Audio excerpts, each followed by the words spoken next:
किसान आंदोलन को लेकर बोले राज्यसभा सांसद कार्तिकेय शर्मा। केंद्र व प्रदेश सरकार किसानों की मांगों का समाधान करने के लिए है तैयार। सरकार ने किसानों के लिए धरातल पर सम्मान दिया। पंचायत खापों द्वारा किसानों का समर्थन पर बोले। पंचायत खापे भी समाज का हिस्सा है, हो जाएगा समाधान। हरियाणा सरकार ने सभी फसलों पर दिया है एमएसपी। किसान आंदोलन में हरियाणा की नहीं भागीदारी। कांग्रेस के आरोपों पर सांसद ने किया कटाक्ष। कांग्रेस जहां जीत दर्ज करती है वहां ईवीएम पर क्यों नहीं बोलती। कांग्रेस अपनी हार का टिकरा ईवीएम पर डालकर पल्ला झाड़ रही है। जनता कांग्रेस को नहीं देना चाहती वोट। हरियाणा कांग्रेस में अंतकलह, नेता प्रतिपक्ष तक नहीं बना पा रही है कांग्रेस को पहले अपना घर संभालना चाहिए। घर मजबूत नहीं होगा तो उनकी फूट सामने आती रहेगी। राज्यसभा में कांग्रेस सांसद की सीट पर नोटों की गड्डी मिलने पर जांच की उठाए मांग। सीट पर नकली या असली नोटों की जांच के लिए सभी पार्टियों को जांच के लिए होना चाहिए एकजुट। हरियाणा में राज्यसभा सीट पर भाजपा उतारेगी बेहतर प्रत्याशी होगी जीत। सांसद कार्तिकेय शर्मा का विभिन्न संगठनों ने किया सम्मान। मीडिया से की बातचीत। देखिए, आज का कार्यक्रम बहुत ही भव्य कार्यक्रम था और बहुत ही सुंदर कार्यक्रम था।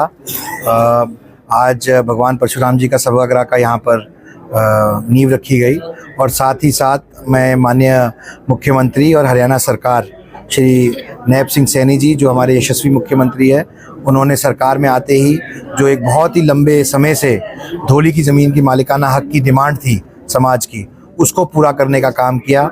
मैं आज इस माध्यम से, इस पटल से, आपके माध्यम से भी उनका धन्यवाद करना चाहता हूं पूरे समाज के प्रति, पूरे समाज की तरफ से, कि आज ये जो एक फैसला लिया है उन्होंने, अच्छा फैसला लिया है और सही समय पे फैसला लिया है, उनका उसके लिए बहुत बहुत धन्यवाद करना चाहता हूं। और आज हम सब यहाँ एकत्रित हुए इस कार्यक्रम में, यही बात। सर, किसान आंदोलन फिर से शुरू हो गया तो क्या? देखिए, किसान हमारे भाई हैं, हमारे अन्नदाता हैं और उनकी कोई दिक्कत समस्या है, कोई कमी रहे तो उसको सुनने का काम भी सरकार करेगी। हमारे देश के प्रधानमंत्री और मुख्यमंत्री जी दोनों बहुत संवेदनशील है किसानों को मुद्दे को लेकर। और हरियाणा ऐसा पहला राज्य बना है जिसने 24 फसलों पे एमएसपी देने का काम किया है।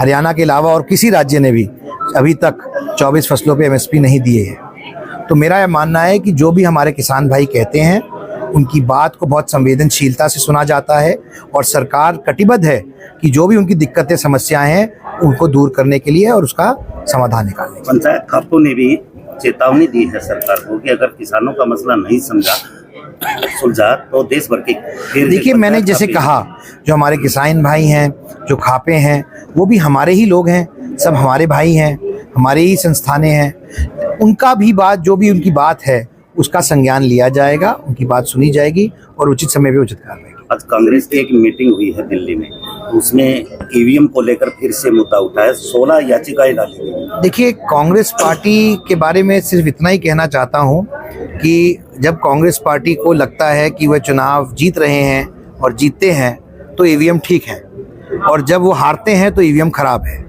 जिन राज्यों में इससे पहले उनकी सरकारें बनी तो क्या वहाँ ईवीएम ठीक थी या खराब, उनसे पूछिए।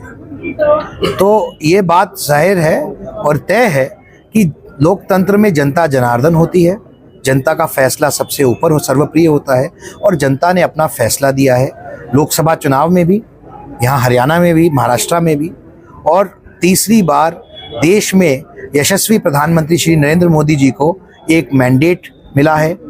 पहली बार भारत के इतिहास के अंदर इतना बड़ा तीसरी बार का मैंडेट मिला है, और मैं क्या मानता हूं कि हरियाणा के इतिहास में भी पहली बार तीसरी बार का मैंडेट श्री नैब सिंह सैनी जी को मिला है। तो ये इस बात की तस्दीक करता है कि हरियाणा की जनता और भारत की जनता की आस्था किसके अंदर है और क्यों है। अब अगर लोग कांग्रेस पार्टी को वोट नहीं करना चाहते तो इसमें ईवीएम का कोई दोष नहीं। नेता प्रतिपक्ष भी नहीं बन पाया जी, नेता प्रतिपक्ष भी नहीं बना पाया। देखिए, ये कांग्रेस पार्टी की जो अंतरकला है वो निकल के सामने आ रही है। वो अपना घर तो संभाल नहीं पा रहे हैं, अपना नेता प्रतिपक्ष का फैसला नहीं कर पा रहे हैं, और कटाक्ष ईवीएम पे कर रहे हैं, सरकार पे कर रहे हैं। मुझे लगता है पहले कांग्रेस पार्टी को अपना घर संभालना चाहिए और अपने घर की व्यवस्था करनी चाहिए, फिर ऐसी बातें करना। राज्यसभा में कांग्रेस सांसद की एक सीट पर नोटों की गड्डियां मिली है जी, उसके पीछे क्या रीजन? देखिए, ये चिंता का विषय है।